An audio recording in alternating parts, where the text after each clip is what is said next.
primer impulso es correr. ¿Pero hacia dónde? Reza porque no existe el mañana. Para todos los que mueren, nunca habrá un mañana.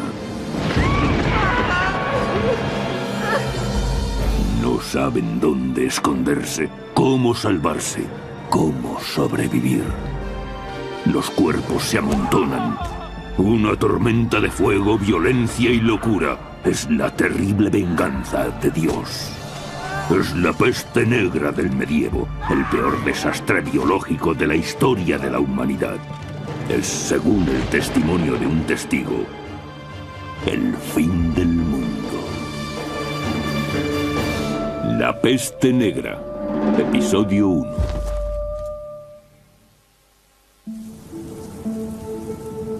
Año 1310, Toscana, Italia. A comienzos del siglo XIV, la civilización occidental experimentaba un periodo de gran prosperidad.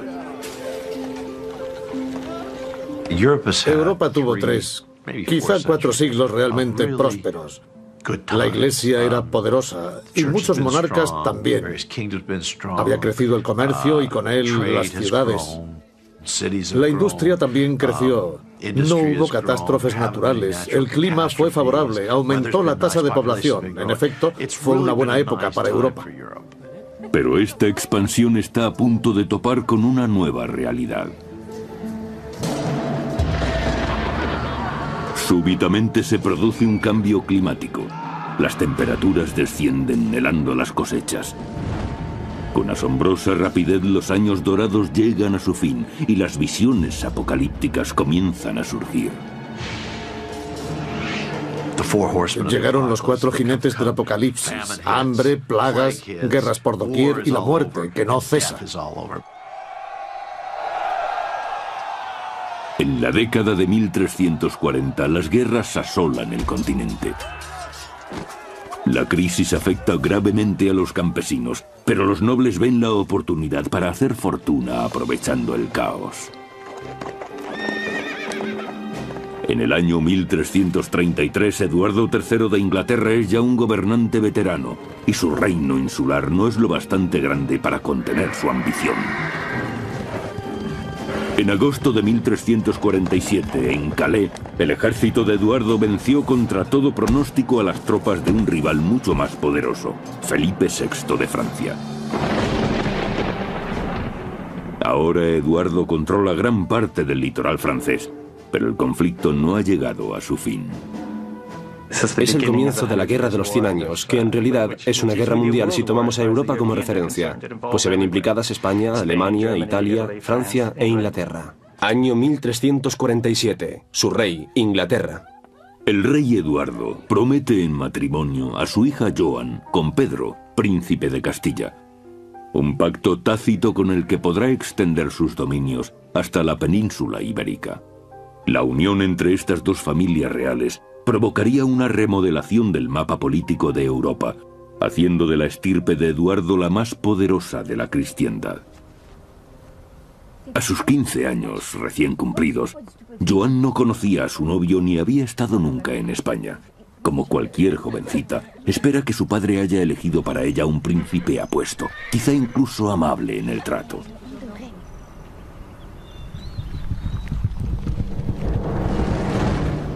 ...650 kilómetros más al sur, en Aviñón, Francia, el Papa Clemente VI, vicario de Dios en la tierra, tiene sus propios planes. Durante un milenio, su santa iglesia romana ha dominado a reyes y campesinos por igual. Suponía la máxima autoridad en el medievo. En la Edad Media, la religión determinaba la vida de las personas, las rodeaba por completo. Lo normal era ir a la iglesia a diario. La vida consistía en recibir bendiciones que se atribuían a Dios y en recibir maldiciones que también se atribuían a Dios, aun a pesar de reconocer los propios pecados. La vida entera se desarrollaba en un ambiente de religiosidad.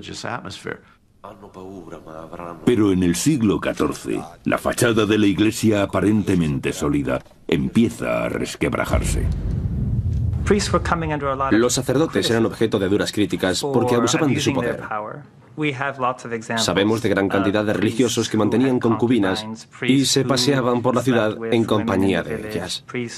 Y sabemos de sacerdotes corruptos, simoníacos. Incluso la reputación del Papa se ve afectada. Los franceses han secuestrado al papado, trasladándolo de Roma a Aviñón. La ruptura de la tradición parece no molestar a Clemente VI, mundano amante de la buena vida, pero escandaliza a los fieles. En contra de los escépticos, la palabra de Clemente sigue teniendo gran autoridad, pero ¿le servirá para guiar a su rebaño cuando su mundo empiece a desintegrarse? Questo è un messaggio urgente per il chirurgo. Sí. El hombre que resultará su más fiable asesor será su médico personal, Guy de Chaliac. Es un médico de gran prestigio, relacionado con la corte desde el reinado de Felipe IV el Hermoso, a comienzos del siglo XIV. Y ahora es el médico de cabecera del Papa. En la época de Chaliac, la religión se impone a la ciencia. Tanto es así que el permiso para ejercer como médico solo se puede conseguir después de haber estudiado teología. Pero ni los libros de ciencia ni la Biblia pueden preparar a Chaliac para el horror que se avecina. Año 1347. Baja Mongolia. Lejos, en Oriente, en las estepas mongolas, un terrible mal ha despertado. Es un agente de la muerte. El rumor se extiende. Millones de personas están muriendo en China, la India y en las tierras del Islam. Es muy interesante comprobar que estos rumores procedentes del este llegaban acompañados de descripciones apocalípticas sobre los orígenes de la epidemia.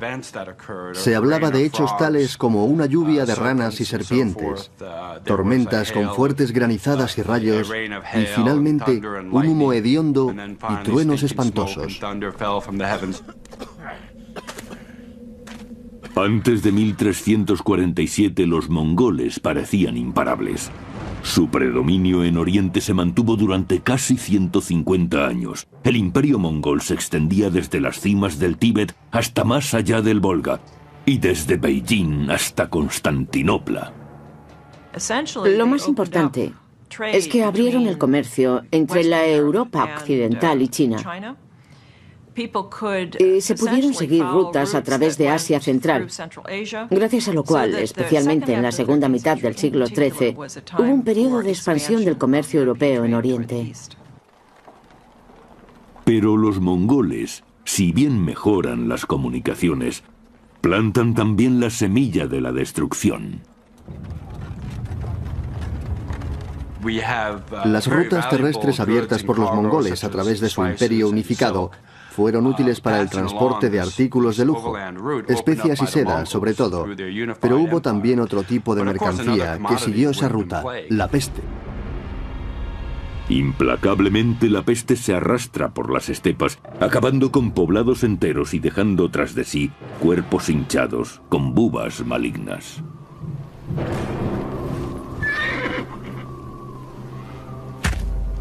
En la inhóspita estepa están habituados a aprovecharlo todo. Los objetos valiosos como pieles y mantas se conservan. El resto es echado al fuego para intentar acabar con el demonio causante de esta tragedia. Pero el demonio viaja oculto en el botín. En 1347, cientos de miles de personas viajan a Occidente, a la pujante ciudad de Ginebra. Un criado se prepara para un peligroso viaje. Año 1347. Ginebra, Suiza. En el seno de una sociedad conformada por la doctrina de la Iglesia cristiana, este hombre ya está en peligro. Su nombre es Agimet y es judío. Los judíos necesitaban una invitación, un permiso expreso del rey para entrar en una ciudad.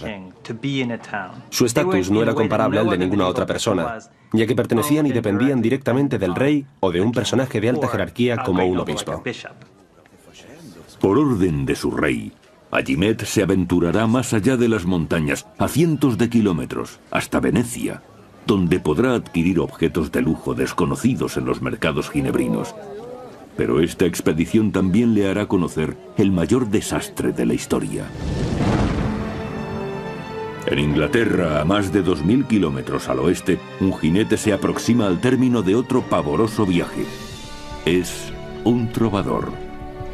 Ha viajado durante semanas desde España. Es un regalo del príncipe de Castilla para distraer a su prometida, la princesa Joan. El trovador la deleitará con canciones de amor durante el viaje de vuelta hasta Castilla. Un romántico gesto para complacer a una muchacha en la flor de la vida. En su viaje a la península ibérica, Joan y su séquito quieren detenerse en la costa francesa para visitar sus propiedades de la región de Burdeos. De los 12 hijos de Eduardo III, Joan, la preferida, ha podido permitirse todos los caprichos que le han apetecido en su corta vida. Para este viaje, llena un barco entero con su ropa. Además de distinguidos clérigos y diplomáticos, 100 remeros contribuirán a la protección de la preciosa carga. Pero tanta precaución resultará inútil. Al cabo de un año, la mayoría de los integrantes del viaje habrán muerto. El mal aparece aquí, en la espalda de un polizón. Una plaga irrefrenable que desintegrará este hermoso mundo.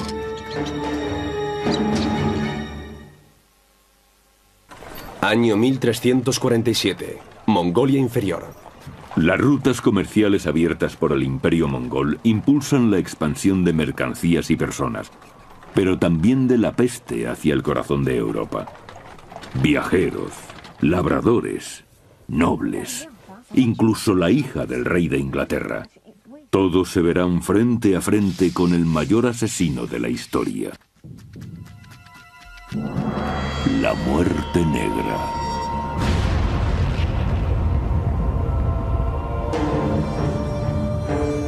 El término de las rutas comerciales mongolas es la ciudad portuaria de Kaffa, en el Mar Negro, punto de partida de los barcos mercantes con destino a Italia. En 1347 los mongoles atacan la ciudad cristiana de Kaffa con la esperanza de dominar tan estratégico enclave. Al principio, parece que la ciudad caerá bajo el sorpresivo asalto. Pero cuando la lucha es más enconada, los mongoles se enfrentan repentinamente a un enemigo inesperado: la peste. Afrontan entonces una acción desesperada.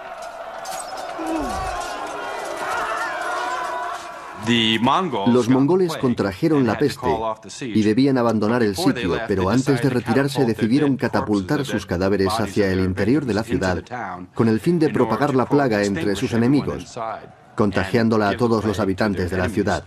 Al parecer así fue como los mongoles transmitieron la peste a los europeos. Se podría considerar el primer caso histórico de guerra bacteriológica. Aunque la forma de transmisión seguramente es una leyenda, lo cierto es que la peste se extendió por la ciudad de Kaffa. La peste avanzó muy lentamente para tratarse de un mal epidémico. Dada la vastedad de las estepas y la escasez de población, tardó unos 15 años en llegar a Kaffa. Pero si bien estos hechos parecen claros, sigue surgiendo una pregunta. Tras un arranque tan lento, ¿cómo se extendió tan rápidamente la plaga por Europa? Muchos historiadores creen que viajó en un barco mercante que se dirigía a Europa, y su primera escala fue la isla de Sicilia.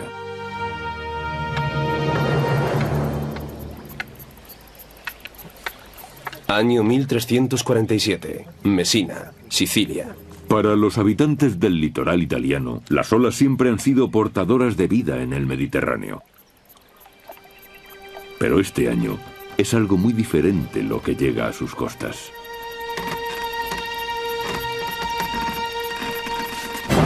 ¡Ah! ¡Oh mio Dio! ¡Andiamocene via!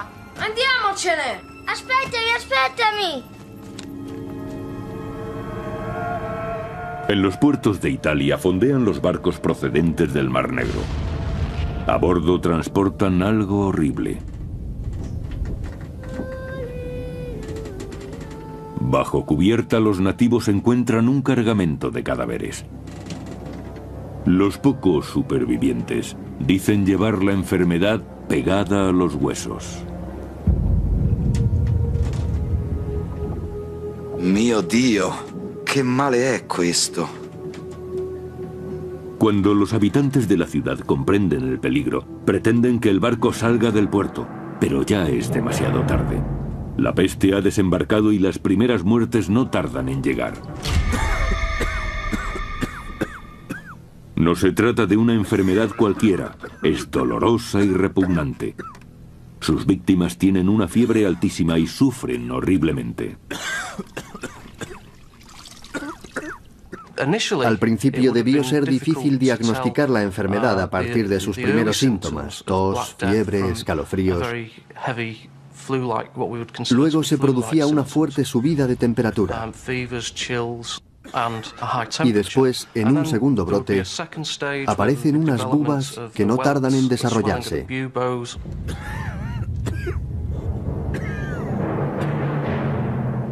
El bubón surge al hincharse una glándula linfática en el cuello o en la ingle. Es tumefacta y puede alcanzar el tamaño de una naranja. Serán estas bubas las que harán pensar que la peste bubónica es la causa de la muerte negra.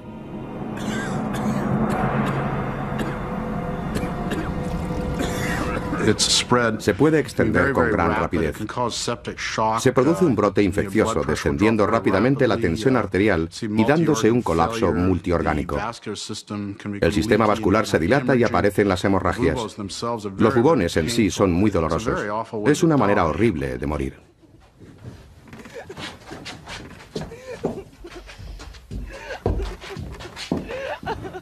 Tras las primeras muertes, los habitantes de la ciudad siciliana de Messina pronto descubren que la nueva enfermedad no solo es horripilante, sino también contagiosa. Se extiende rápidamente entre la población, sembrando el terror en toda la ciudad. Vino por mar y nadie había visto nunca nada parecido. Estas personas eran pioneros, como Colón, pero en el país de la muerte.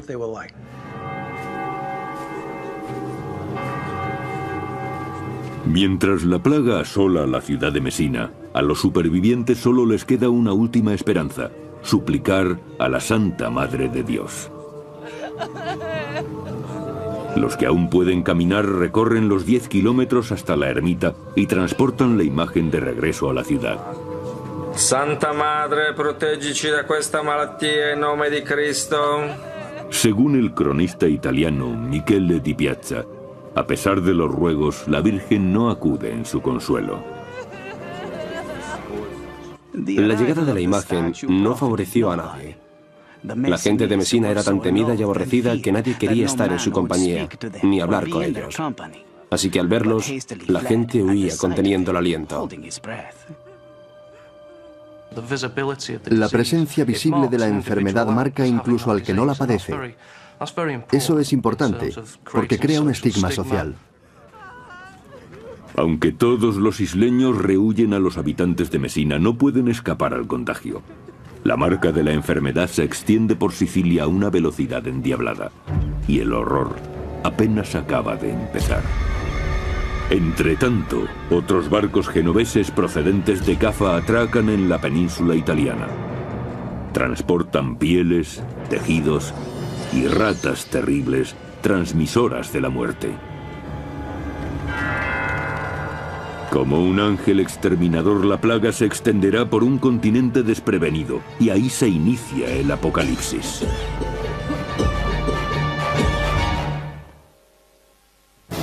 Año 1347. Messina, Sicilia. Ahora Europa se enfrenta a la mayor amenaza jamás conocida por la humanidad. De forma veloz y mortal. Pareciera no venir de ninguna parte y de todas a la vez. Cuando llega a las costas italianas, la gente está totalmente indefensa. La ciencia medieval vive hundida en las ciénagas de la superstición y la ignorancia.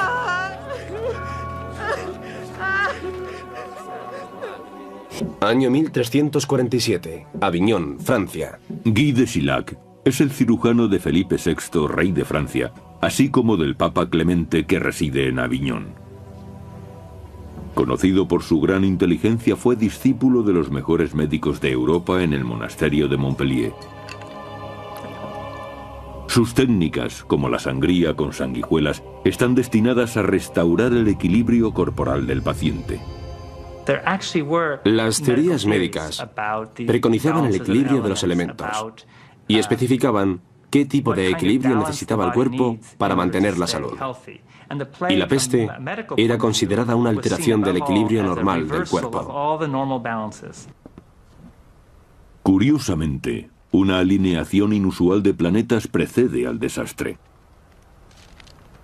Para la mente medieval fue una explicación lógica del desequilibrio. Decían que la conjunción de los tres planetas Júpiter, Marte y Saturno había originado efluvios malignos en el aire y que estos vapores nocivos habían afectado la constitución de los hombres, provocando que sucumbiesen a la peste.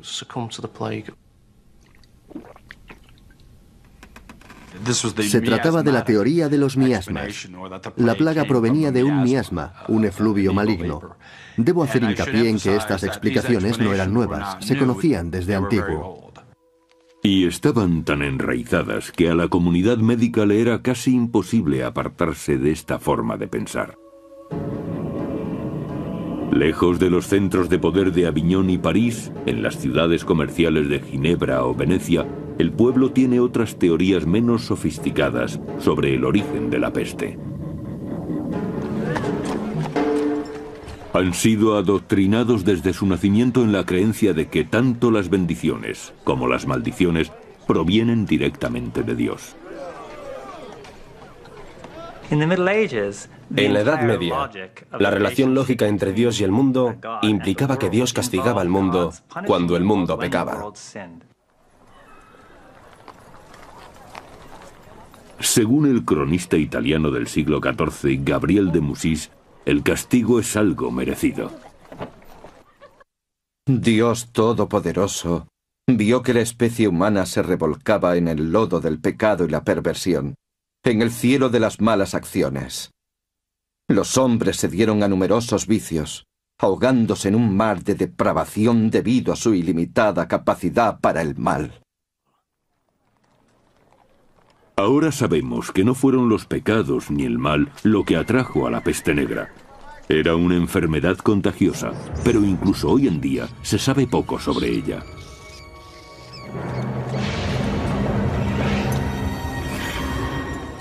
«600 años después, historiadores y científicos siguen buscando respuestas.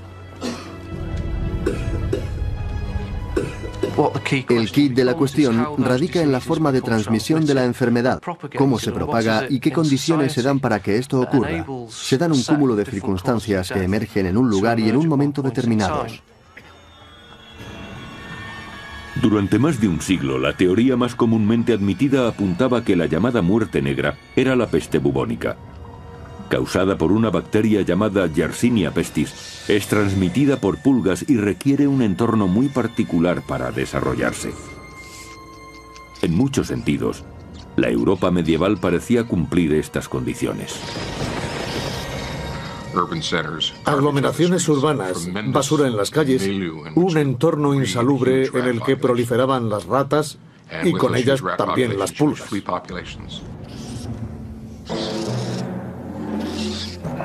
La picadura de una sola pulga inyecta en la víctima la bacteria Yersinia pestis. La bacteria se multiplica rápidamente en los nódulos linfáticos, hinchándolos hasta reventar. Una vez depositada en el flujo sanguíneo, la bacteria produce unos bubones amoratados que dan nombre a la peste negra. Esta enfermedad tiene una variante aún más mortífera llamada peste neumónica, que no necesita de las pulgas para su propagación. En algunos casos, la bacteria llega a los pulmones, se instala allí y empieza a proliferar. Cuando hay hemorragia en los pulmones y la persona tose, se producen expectoraciones sanguinolentas. Se escupen partículas de sangre y estas flemas infecciosas pueden fácilmente infectar a otra persona. Tanto las condiciones ambientales como los síntomas de la enfermedad indican que la peste bubónica era la causa de la llamada muerte negra. Pero algunos científicos no coinciden con esta teoría y se basan en un hecho evidente e inexplicable: la enorme velocidad de propagación de la enfermedad. Se extendió por Europa occidental en el curso de 4 o 5 años. Es una rapidez increíble teniendo en cuenta que no había trenes, aviones ni automóviles. Los viajes se hacían a pie o a lomos de animales y, sin embargo, la propagación fue rapidísima. Muchos dudan de que la peste bubónica pueda viajar a tal velocidad. La rapidez con la que se propagó la enfermedad no corresponde a la que conocemos como peste bubónica, y eso ha inducido a algunos historiadores a sugerir que quizá hubiera otro elemento implicado, otra enfermedad epidémica diferente. Algunos hablan de otro agente contagioso que podría ser el ántrax.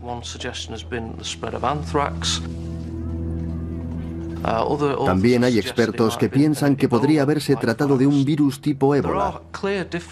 La diferencia la marca la forma de transmisión.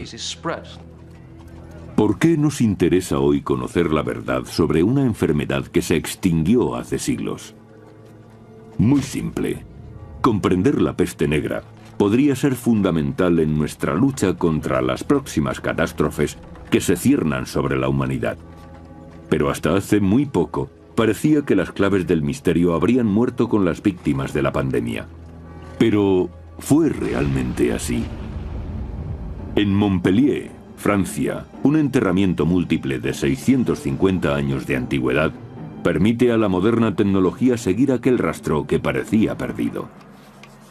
Año 2003, Montpellier, Francia. Un equipo de investigadores franceses exhuma cuerpos de víctimas de la peste, ampliando nuestras miras desde una nueva frontera científica. Los estudios sobre la peste negra están todavía en sus inicios, porque se decía que no dejaba huella en los cadáveres, que era lo único que teníamos, pero que no conservaban tejido corporal. Pero ahora con el ADN también es posible estudiar los huesos. Este tema es controvertido, pero la posibilidad de ampliar nuestros conocimientos está ahí. Los científicos indagan en busca de un tesoro biológico: los dientes. Como un cofre hermético, un diente encierra el ADN que fluye en la sangre en el momento de la muerte, incluyendo quizá el agente causante de la misma. Hemos encontrado algo. Creo que es importante. Los dientes están intactos. Extrajeron los dientes de la mandíbula y examinaron la encía en busca de la bacteria de la peste, la Yersinia pestis. Según los resultados, el ADN correspondía a la de la Yersinia pestis. Pero se trata de un solo ejemplo, la única prueba objetiva de que la peste negra podía haber sido causada en verdad por la bacteria Yersinia pestis. Los resultados de dichos estudios nos acercan un poco más a la solución del misterio. Pero hay que seguir investigando y examinar más tumbas. El trabajo científico debe continuar. Año 1347, Aviñón, Francia. A Guy de Chilhac, eminente médico del siglo XIV, los términos pulgas letales y ADN le sonarían tan grotescos como la confluencia de planetas y la cólera divina a nosotros. Él solo cuenta con la astrología y con su ingenio para combatir al mayor enemigo conocido por la humanidad hasta entonces.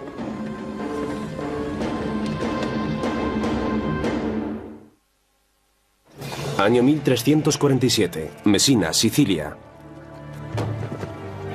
En otoño, la peste negra ha viajado desde el lejano oriente, cerniéndose sobre Sicilia y dejando a su paso una estela de pánico.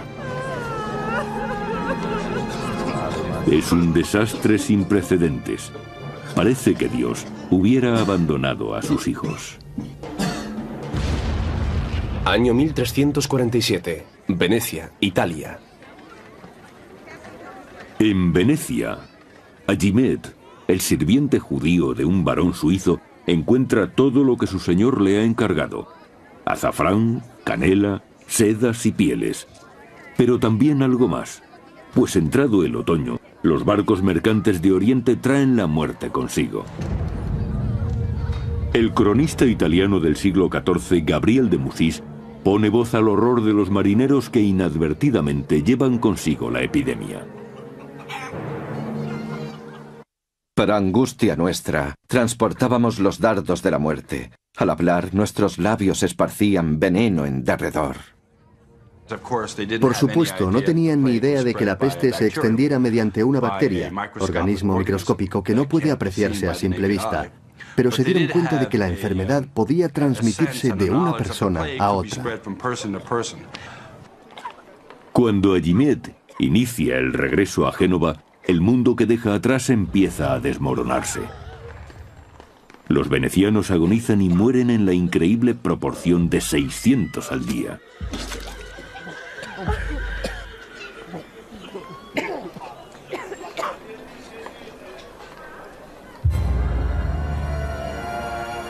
En enero de 1348, la peste entra en Francia a través del puerto de Marsella.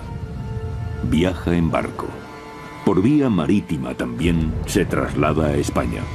En Barcelona perece el 60% de la población. Imaginemos una persona, un marinero que trabaja en los muelles, por ejemplo, que es picado por una pulga infectada. Subirá al barco y seguirá con su trabajo normalmente, pero al cabo de unos días se enferma. Se trata de personas que se trasladan de una parte a otra antes de enfermar. Por supuesto, en el barco habrá ratas infectadas, con sus pulgas, y después, cuando el barco arribe a puerto, esas ratas y sus pulgas saldrán y extenderán la enfermedad por todas partes. 1348. Aviñón, Francia. A comienzos de primavera, la pandemia llega a la desembocadura del Ródano, a Aviñón, donde reside el Papa. Vignolet, je vous en supplie. La maladie frappe à la porte. Doctor, noter mío proteger. Aunque Guy de Siliac le apremia para que huya, Clemente VI se niega a abandonar su palacio. En agosto de 1348 la peste alcanza París y la mitad de su población muere. Cuando se acerca a Burdeos también llega allí la princesa inglesa Joan, después de su travesía marítima. Año 1348, Burdeos, Francia. Permanecerá unos días en la residencia familiar, continuando después hasta Castilla, para encontrarse con su príncipe. Joan es quizá la mujer europea más protegida en estos momentos, pero los arqueros y las murallas no pueden defenderla de un enemigo invisible. No, no, no! Vous ne pouvez pas passer ici! No! C'est très dangereux pour la princesse! Como un fantasma, la peste ataca sin ser vista, aniquilando familias, vecindarios, la abadía local, toda la ciudad. Pero antes de sembrar la destrucción, alimenta el terror. Nadie podía hacer nada. Y esa sensación de impotencia, al encontrarse frente a un peligro que no se podía controlar, es lo que hace de la enfermedad algo tan dramático. Intentemos imaginar lo que debe ser oír que en la ciudad del otro lado de la montaña ha muerto ya el 75% de la población. Porque así era en efecto. Antes de que la peste alcanzara un lugar, ya se tenían noticias de su cercanía. Y la población tenía tiempo de pensar en lo que se avecinaba. Realmente, no puedo imaginarme un tormento mayor. 1348, Cornwall, Inglaterra. Llevados por el miedo, los burgueses huían de las ciudades, dejando a los pobres abandonados a su suerte.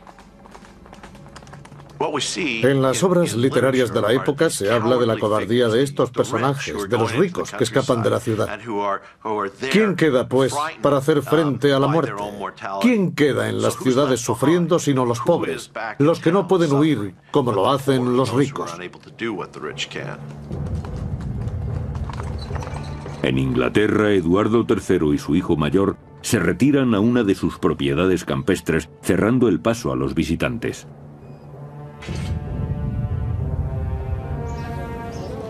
Pero la lejanía de las grandes poblaciones no parece proteger a los siervos que trabajan en el campo, que yacen a montones sobre la tierra, en los caminos y en sus chozas. La gente vivía en una pobreza extrema, en casas con techos de chamizo. El ganado convivía con ellos. Las condiciones higiénicas eran absolutamente nulas. Había suciedad por todas partes. Un ambiente ideal para que las ratas y las pulgas proliferasen. Año 1348. Siena, Italia. Cuando la situación empeora, también la Iglesia parece abandonar a su rey. Por temor al contagio, algunos sacerdotes se niegan a administrar los últimos sacramentos a los moribundos.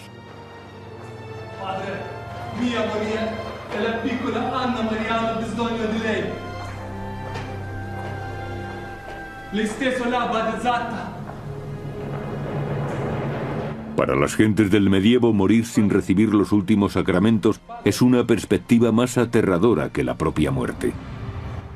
Pero cuando el número de víctimas va en aumento y hay más sacerdotes que sucumben a la peste, el obispo de Bath hace una curiosa declaración. Si una persona en peligro de muerte no puede ser asistida por un sacerdote, deberá confesarse con un hombre laico, o si no hay ningún hombre presente, también servirá una mujer. En estas circunstancias el instinto de supervivencia supera a los sentimientos heroicos. Ni siquiera los lazos familiares pueden unir a sanos y enfermos, como atestigua un gran escritor de la época, Giovanni Boccaccio. Los familiares no merecían más cuidado que los perros. Les arrojaban comida y bebida al lecho y después se les abandonaba. Al principio, si una persona enfermaba, la familia se ocupaba de ella y los vecinos colaboraban. Pero al advertir el contagio es fácil imaginar que pronto todos dejaron de ayudarse. Cuando ves que una de cada 3 personas muere, eso lógicamente afecta a tu mentalidad. Por supuesto, influye el temor, porque todos se preguntan, ¿seré yo el próximo? ¿Me atacará la peste a mí también? ¿Me llegará a través de mi padre, mi hermano o mi hermana? A esta falta de compasión se refiere el cronista de Siena, Agnolo di Tura. El padre abandonaba a su hijo, la esposa al marido, un hermano a otro, porque esta enfermedad flagelaba igualmente al cuerpo y al alma, y así morían. La tasa de mortandad era tan alta que la fe de las personas se veía afectada hasta lo más hondo. Las enseñanzas que habían recibido de la Iglesia parecían no consolar a nadie. Parecía que no fueran aplicables a esta situación. La muerte rondaba por todas partes, nada tenía sentido. Los cimientos de la sociedad se desmoronan. Nadie sabe cómo recomponerlos. Era la venganza de Dios por la depravación y los pecados de los hombres. ¿Qué mejor manera de responder que mediante actos de penitencia extraordinarios para borrar esos pecados? Y así el pueblo aterrorizado siguió a los fanáticos que se castigaban a sí mismos en una brutal imitación del sufrimiento de Cristo.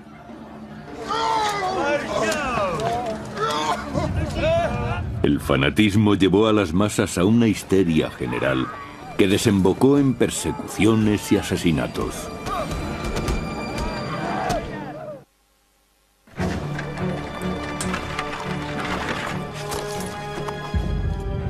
En 1348, la peste negra que partiera de Sicilia llega a Inglaterra en barcos mercantes plagados de ratas.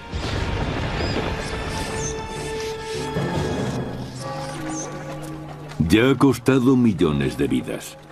En cada aldea, en cada granja, se apilan los cadáveres en número creciente, provocando una nueva crisis, porque no se sabe ya qué hacer con ellos. Si hablamos del 10% de una población de 100.000 personas, estamos hablando de 10.000 cadáveres. ¿Cómo se entierran 10.000 personas que han fallecido en un espacio de tiempo muy corto? ¿Dónde se encuentra la gente que se ocupe de eso? ¿Dónde están los carros para llevarlos? 1348, Londres, Inglaterra. Las únicas personas que estaban dispuestas a transportar a los muertos eran hombres y mujeres que vivían retirados en las montañas o en el campo y que por un precio sustancioso se arriesgaban a tener contacto con los cadáveres.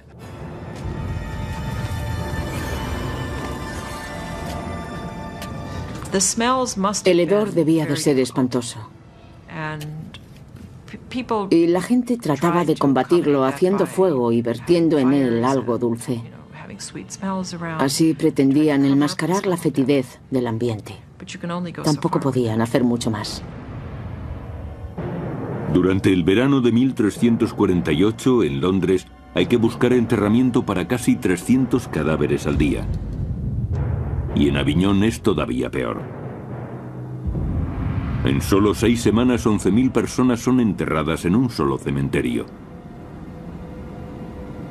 Se decide entonces que el Papa bendiga el Ródano y los cadáveres incontables reciben sepultura anónima en el río.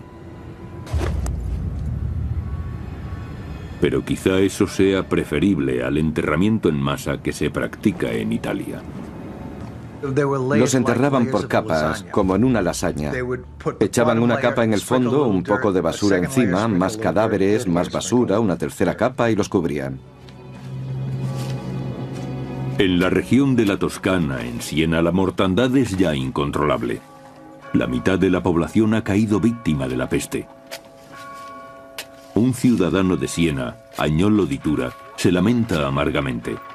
Sus palabras siguen pareciendo sobrecogedoras 6 siglos y medio después. En muchos sitios se cavaron profundos pozos y los llenaron de cadáveres. Y cuando esas zanjas y esos pozos estuvieron repletos, cavaron otros nuevos. Yo, Agnolo di Tura, he enterrado mis 5 hijos con mis propias manos. Tanta gente murió que todos creían que había llegado el fin del mundo. A pesar del riesgo personal, algunos valientes deciden combatir el caos. 1348, Aviñón, Francia. Muchos médicos han abandonado a los enfermos para salvar su propia vida. Pero no Guy de Chiliac. Él se quedó. Yo creo que no fue tanto cuestión de valentía como de curiosidad científica. Quería saber en qué consistía ese demonio, cómo actuaba. Guy de Chauliac hizo lo que haría un investigador actual. Cuando no comprende la enfermedad, toma parte en ella, ayudando a sus compañeros para buscar el origen. Y después escribe sobre ello.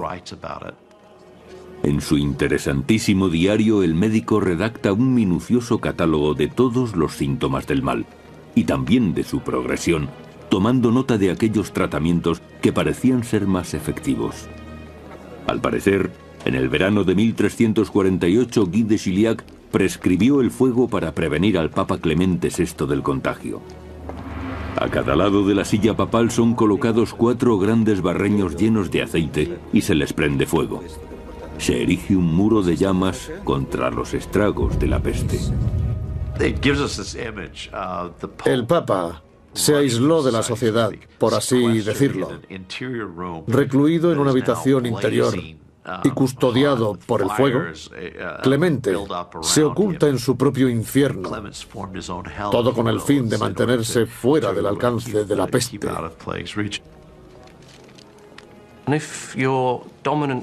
Si la teoría dominante en la época Dice que la causa de la enfermedad son los vapores nocivos del aire y el humo expelido por el fuego tiene un efecto purificador. Entonces se comprende su uso con el fin de evitar el contagio. Sea por el fuego o por la buena suerte, el Papa sobrevive a la peste. No así la princesa Joan, la hija predilecta del rey de Inglaterra.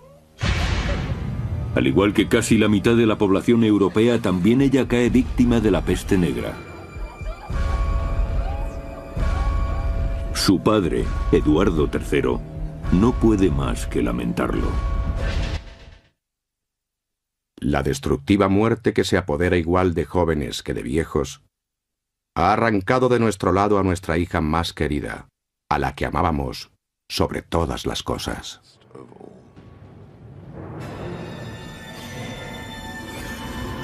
Han desaparecido todas las fórmulas palaciegas y solo escuchamos a un ser humano, a un hombre afligido publicando su dolor.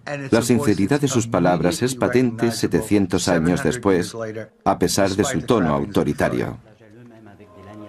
Las autoridades, médicos, clérigos y nobles han fallado y las masas buscan otros guías para su salvación.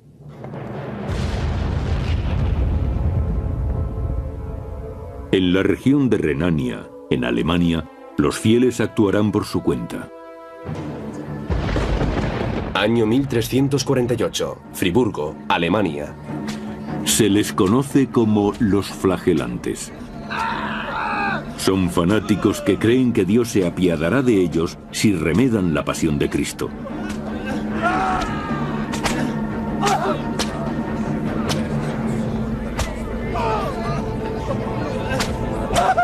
La suya es una medida extrema tomada en una época extrema, y el pueblo acude hacia ellos desesperado. La gente ve en los flagelantes la ayuda que necesita contra la enfermedad, porque quizá con esa durísima penitencia se consiga mitigar la ira divina y vencer a la peste. La autoflagelación podía resultar atractiva por lo doloroso y dramático del método, lacerándose para quedar libres de pecado ante el temor de no estar ya vivos el día de mañana. En procesiones de hasta 1000 fieles, los flagelantes se imponen caminar durante 33 años y medio, como los años de vida de su Salvador en la tierra. Prescindiendo de baño, techo y sexo, marchan piadosamente de ciudad en ciudad, realizando actos masoquistas ante la muchedumbre enfervorecida. En su diario, el cronista francés Jean de Venette escribe: los penitentes se fustigaban con látigos de cuero anudados con pinchos de hierro. Algunos sufrían graves heridas entre los omoplatos y algunas mujeres medio locas recogían la sangre con sus propios vestidos y se los pasaban por los ojos, porque decían que esa sangre era milagrosa.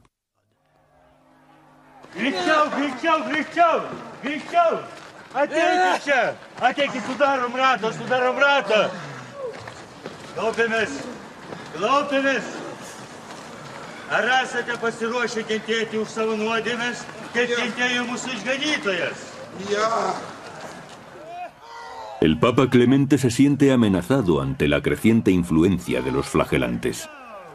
Los flagelantes eran sospechosos a los ojos del estamento religioso ortodoxo.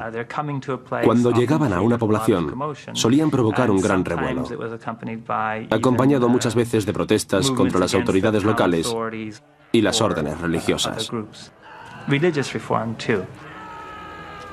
Con la propagación de la epidemia se evidenciaba que todas las instituciones medievales, incluida por supuesto la Iglesia, no eran tan poderosas. La peste igualaba a todos, desde las autoridades hasta el más mísero de los campesinos. El proceso es difícil de encauzar. Las masas esperan un milagro y los flagelantes parecen dispuestos a facilitárselo. Fue la consecuencia de las procesiones de los flagelantes y sus sermones. Es el momento esperado, el más intenso, mesiánico y apocalíptico.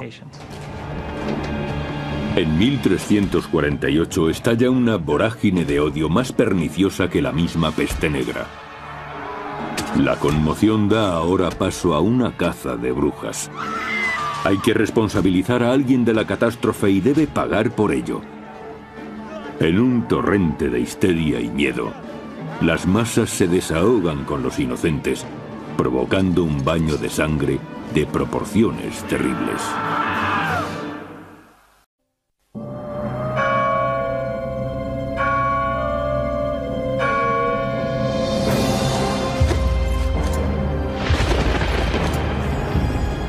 El primer impulso es correr. ¿Pero hacia dónde?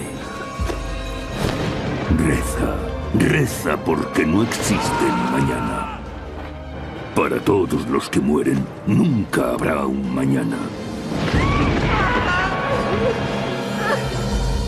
No saben dónde esconderse, cómo salvarse, cómo sobrevivir. Los cuerpos se amontonan. Una tormenta de fuego, violencia y locura. Es la terrible venganza de Dios. Es la peste negra del medievo, el peor desastre biológico de la historia de la humanidad. Es, según el testimonio de un testigo, el fin del mundo. La peste negra, episodio 1.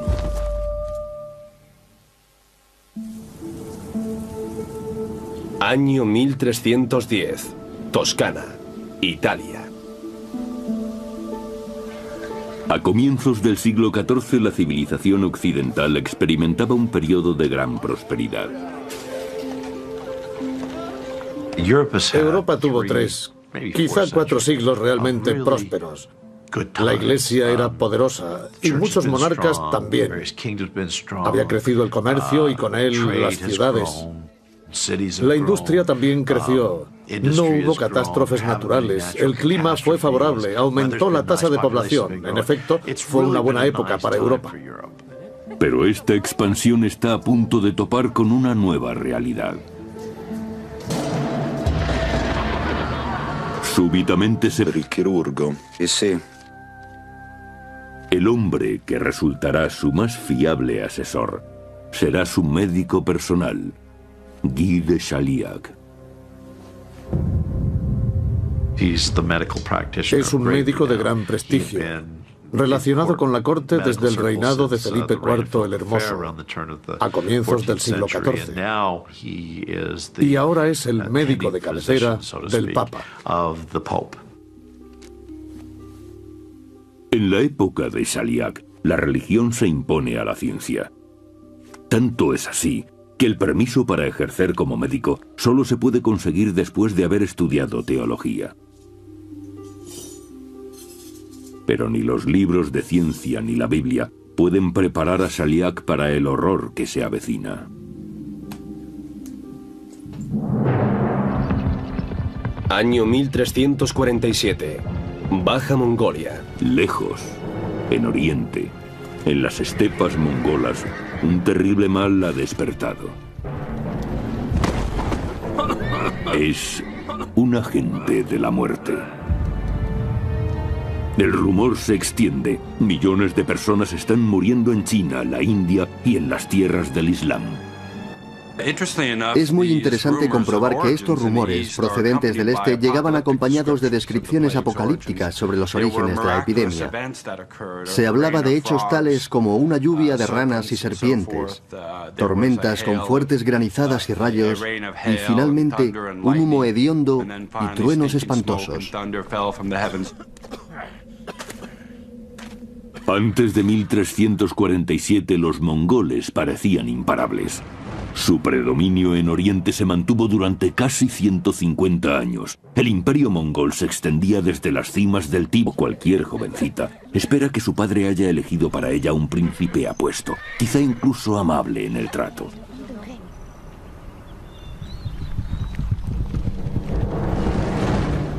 ...650 kilómetros más al sur, en Aviñón, Francia, el Papa Clemente VI, vicario de Dios en la tierra, tiene sus propios planes. Durante un milenio, su santa iglesia romana ha dominado a reyes y campesinos por igual. Suponía la máxima autoridad en el medievo. En la Edad Media, la religión determinaba la vida de las personas, las rodeaba por completo. Lo normal era ir a la iglesia a diario. La vida consistía en recibir bendiciones que se atribuían a Dios y en recibir maldiciones que también se atribuían a Dios, aun a pesar de reconocer los propios pecados.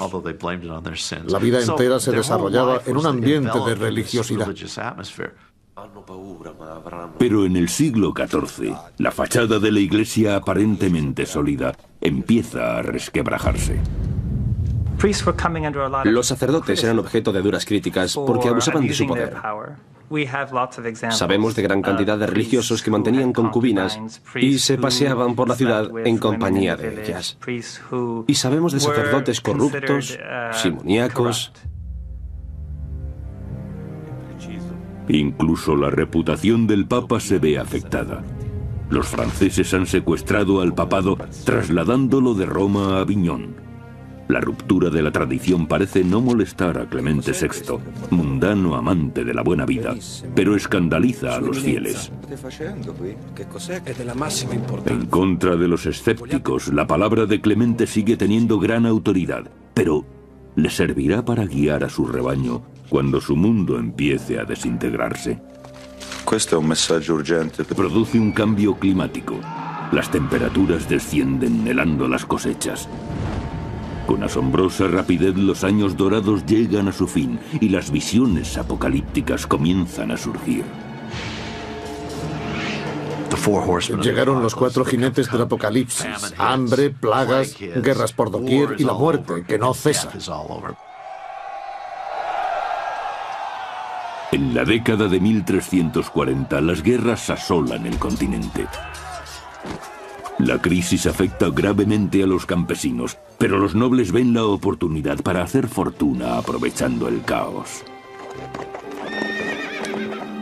En el año 1333, Eduardo III de Inglaterra es ya un gobernante veterano, y su reino insular no es lo bastante grande para contener su ambición. En agosto de 1347, en Calais, el ejército de Eduardo venció contra todo pronóstico a las tropas de un rival mucho más poderoso, Felipe VI de Francia. Ahora Eduardo controla gran parte del litoral francés, pero el conflicto no ha llegado a su fin. Es el comienzo de la Guerra de los 100 años, que en realidad es una guerra mundial si tomamos a Europa como referencia, pues se ven implicadas España, Alemania, Italia, Francia e Inglaterra. Año 1347. Su rey, Inglaterra. El rey Eduardo promete en matrimonio a su hija Joan con Pedro, príncipe de Castilla. Un pacto tácito con el que podrá extender sus dominios hasta la península ibérica. La unión entre estas dos familias reales provocaría una remodelación del mapa político de Europa, haciendo de la estirpe de Eduardo la más poderosa de la cristiandad. A sus 15 años recién cumplidos, Joan no conocía a su novio ni había estado nunca en España, como hasta más allá del Volga, y desde Beijing hasta Constantinopla. Lo más importante es que abrieron el comercio entre la Europa occidental y China. Se pudieron seguir rutas a través de Asia Central, gracias a lo cual, especialmente en la segunda mitad del siglo XIII, hubo un periodo de expansión del comercio europeo en Oriente. Pero los mongoles, si bien mejoran las comunicaciones, plantan también la semilla de la destrucción. Las rutas terrestres abiertas por los mongoles a través de su imperio unificado fueron útiles para el transporte de artículos de lujo, especias y seda, sobre todo, pero hubo también otro tipo de mercancía que siguió esa ruta, la peste. Implacablemente la peste se arrastra por las estepas, acabando con poblados enteros y dejando tras de sí cuerpos hinchados con bubas malignas.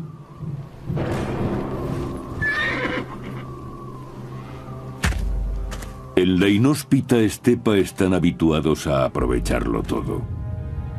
Los objetos valiosos como pieles y mantas se conservan. El resto es echado al fuego para intentar acabar con el demonio causante de esta tragedia. Pero el demonio viaja oculto en el botín. En 1347, cientos de miles de personas viajan a Occidente, a la pujante ciudad de Ginebra. Un criado se prepara para un peligroso viaje. Año 1347. Ginebra, Suiza. En el seno de una sociedad conformada por la doctrina de la Iglesia cristiana, este hombre ya está en peligro. Su nombre